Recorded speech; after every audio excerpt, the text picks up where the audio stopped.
Identification of learning disability and RTI model. A response to intervention, RTI, process is the multifaceted method of identifying students with a learning disability, LD.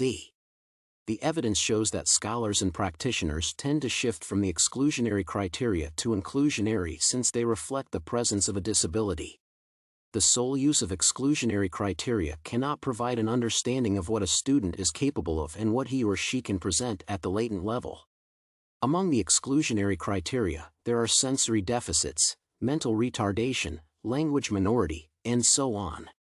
In turn, inclusionary criteria are composed of a cognitive discrepancy, poor instructional response, and low academic achievement. Compared to students with low achievement, LD learners differ by showing a deficit in information processing and the types of strategies they use to complete tasks. Additional challenges of LD learners are associated with memory systems and lower intelligence issues. In the educational context, an individualized education program, IEP, team is responsible for the identification of LD based on the Individuals with Disabilities Education Act, IDEA. Compared to the diagnosis of the medical condition that can be performed by qualified clinical professionals, identification is more relevant to children with LD. The purpose of LD identification is to determine whether a student needs special education and services or not, while diagnosis implies the clarification of causes and treatment.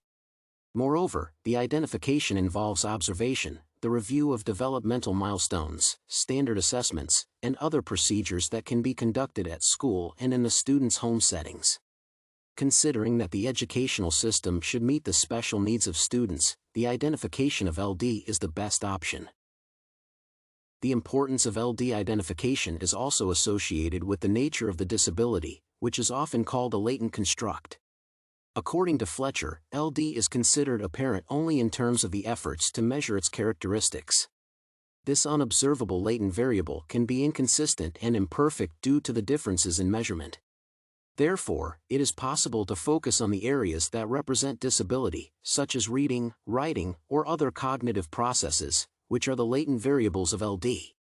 However, no model of measurement can reveal all the elements of the variables, which can lead to errors. A monothetic classification system implies that all the defined criteria are necessary for the identification of LD. This system is used for students with misbehavior and other symptoms to ensure that they would receive special education. On the contrary, a polythetic classification admits that some criteria are obligatory, and others can be sufficient. For example, the number of hyperactivity, impulsivity, and inattention can be varied in terms of the Diagnostic and Statistical Manual, DSMV, to classify attention deficit hyperactivity disorder, ADHD. In addition, the above model does not require the homogeneity of attributes, while the monothetic system also considers heterogeneity in identification. The limitations of the monothetic classification system refer to its hierarchical structure and a lack of the opportunity to differentiate symptoms. The limitations of aptitude discrepancy models are associated with the fact that they focus only on a student's intellectual ability, IQ, and its comparison with academic progress. These models fail to pay attention to students' background factors and specific ways of cognitive functioning to differentiate between learning disabilities and other low achievers. The discrepancy between a child's IQ and, for example, the reading ability cannot clarify the presence of a learning disability. The extent of the discrepancy that indicates developmental concern is also unclear, which can delay the identification of LD.